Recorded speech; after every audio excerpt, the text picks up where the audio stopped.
Welcome back, everybody. This is Eric here with Iraq Veteran 8888. Today we got some more 2A news for you. This one again comes out of Ammo Land. This article was written by Mr. Dave Workman. We've read several of his opinions and articles here on the channel, and I really like Dave's work. I really like his style of writing, and I'd like to share this with you. And this is pretty interesting stuff. All right, the FBI undercounts armed citizen intervention versus active shooters. This is huge. This is a really big deal. We're going to get into some of the details here. Before we get started, I would like to thank our friends at Sonoran Desert Institute for supporting our videos. If you are looking for a career in gunsmithing technology, you're wanting to get more involved in the reloading world, any of that type of stuff, they are a fantastic organization. They've got some wonderful distance learning programs. They accept a ton of different financial aid. A really great school with some awesome instructors, amazing curriculum. So check them out. SDI, Sonoran Desert Institute, and tell them that we sent you over there, and a big thanks to them for supporting our efforts here on the channel. All right, let's get into this. A stunning new report from the Crime Prevention Research Center says that there have been massive errors in the FBI's reports on active shooters in which armed citizens stopped the attacks. And a well-known scholar with extensive background on defensive gun uses says the FBI database of active shooters cannot be trusted. Interesting. The report, called the Active Shooter Incidents in the United States in 2021, identifies 360 active shooter incidents in the years spanning 2014 to 2021, including 124 in which an armed private citizen stopped the mayhem. But, as noted by Fox News, the FBI identified 252 active shooter incidents during the same period, with only 11 thwarted by armed citizens. Professor Gary Mauser at Simon Fraser University in Burnaby, British Columbia, is quoted in the report observing, whether deliberately through bias or just incompetence, the FBI database of active shooters cannot be trusted.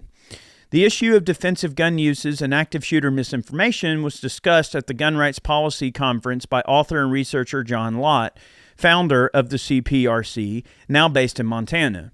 He told the audience about some of the research the center did last year, identifying stories about defensive gun uses during the first 9 months. He said that 5 top newspapers in the country, the New York Times, Washington Post, the LA Times, USA Today, and Wall Street Journal had a total of 10 stories between them about such gun uses. Many of those reports noted something went wrong. By contrast, Lott said, they had something like 1,700 news stories about people being either murdered or wounded with guns. If you included gunshots by criminals, you had over 2,700 news stories. If you look at CNN or MSNBC, they had 0 defensive gun stories over the period of time last year. Mauser told Ammo Land via email, Lott has the right of it. He is most meticulous in his analyses. For someone who follows news religiously, Lott said it would be easy to conclude that defensive gun uses virtually never occur, and the few times they do happen, something goes wrong. Lott's presentation at the conference may be seen near the end of this video. There's a link. If you click the description box below over to this link, you can check out the video if you want. The CPRC report notes, what is particularly troubling is the unwillingness of the FBI and the media to correct these omissions when informed about them. When Dr. John Lott worked at the U.S. Department of Justice's Office of Legal Policy and the Office of Justice Programs in 2020, the FBI was notified of their omissions involving potential mass public shootings, but they refused to correct those errors. Lott had previously alerted the FBI to similar problems back in 2015, and he published a list in the Academy of Criminal Justice Sciences Today in March of 2015. But corrections were never made, even though the FBI admitted they were missing cases. According to the Washington Examiner, Lott found that some 34% of the active shooter incidents during his study years were stopped by armed citizens, not the 4% cited by the FBI and often used by the media to dismiss the importance of legally armed citizens. Perhaps even more disconcerting The CPRC report states, requests to the Advanced Law Enforcement Rapid Response Training Center on exactly how much of their $66.9 million in grants from the U.S. Department of Justice were spent on putting together the FBI's list of active shooter cases has never been answered. Writing at realclearinvestigations.com this past August, Lott stated, evidence compiled by the organization I run, the Crime Prevention Research Center, and others suggests that the FBI undercounts by an order of more than 3 the number of instances in which armed citizens have thwarted such attacks, saving untold numbers of lives. The CPRC report quotes Professor Carl Moody of William and Mary University, who serves as the group's research director. The media and gun control advocates always seem concerned with the worst possible outcomes when firearms are involved, Moody states. We know that armed citizens do, in fact, stop active shooters. And while there's a possibility of a bystander getting hurt, the data put together by the CPRC show that an armed citizen has yet to accidentally shoot an innocent bystander. We also know that the police have accidentally shot the hero citizen just once, and that in Colorado on June 21st, 2021. That's not something that would normally happen because the police usually arrive long after the incident is resolved. Ooh, burn, baby.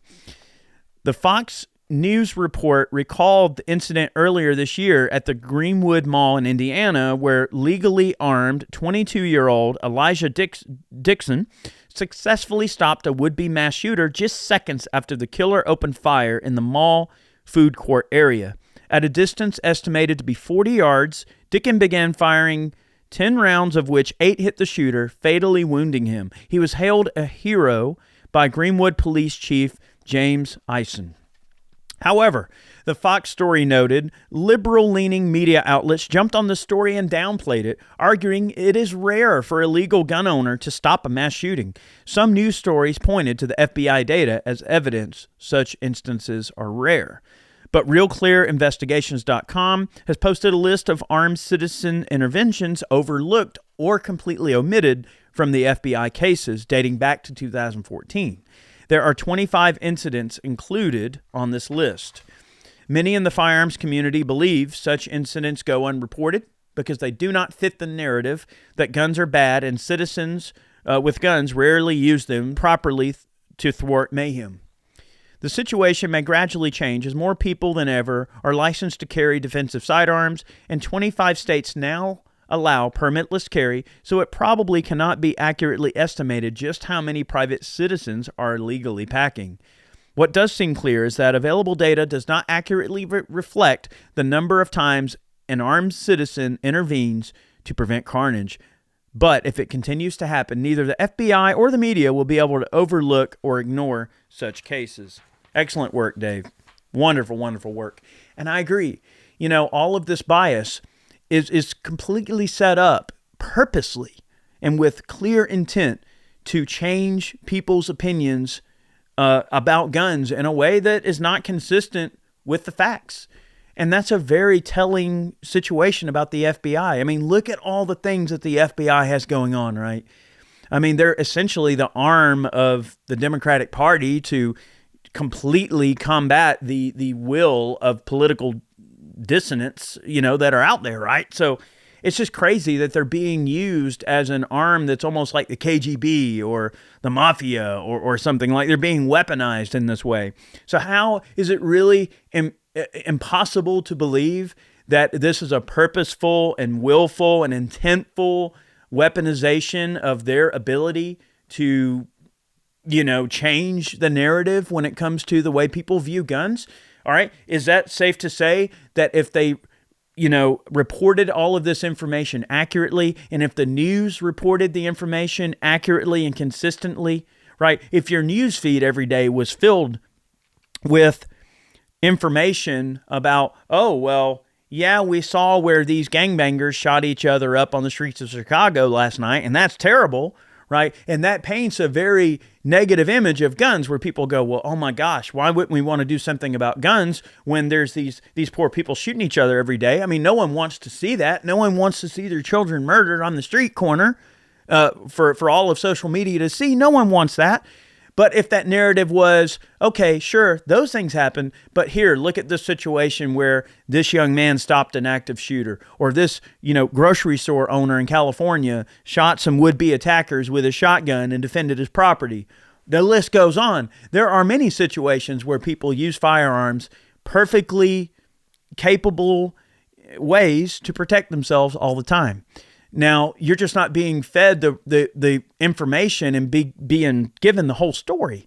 And that's the issue. That's where a lot of this bias comes from, is people are going to be real quick to say, well, of course I don't like guns, because all they see about guns are negative things that are constantly filled in their feed, right? If they do bother to read this data that the FBI puts out, that data paints a very odd picture about, crimes that are committed with firearms and doesn't tell the whole story. So even if you were to rely on that data, well, after all, it's the FBI putting out the data. How could it possibly be wrong? How could it possibly be biased? Data doesn't have bias. The only way for data to have bias is to just not include the data at all.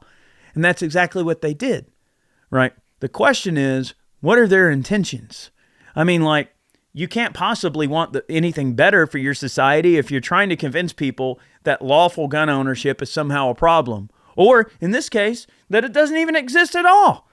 They're trying to paint a picture that there is no such thing as a law-abiding gun owner, that there's no such thing as a gun owner who protects themselves with a firearm, that carries a firearm every single day. And if they do have to use it, they're going to apply that force judiciously, accurately, and with great thought about what they do, and to carefully plan what they do to make sure that they absolutely minimize the potential for an innocent bystander getting shot or whatever. We can't necessarily always say the same thing about the way the police handle things.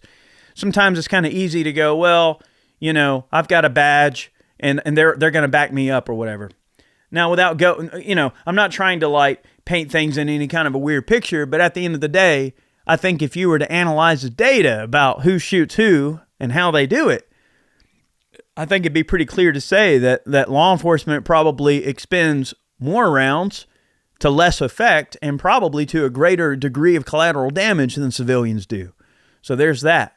I'd like to see the data to back all that up or to refute that fact. But here's the thing. If they don't report the data, if they don't compile the data, if you don't know the data is there, and if you don't know how to analyze it in that way, how are you ever going to know? And the average person is not going to go through the effort to figure all this out.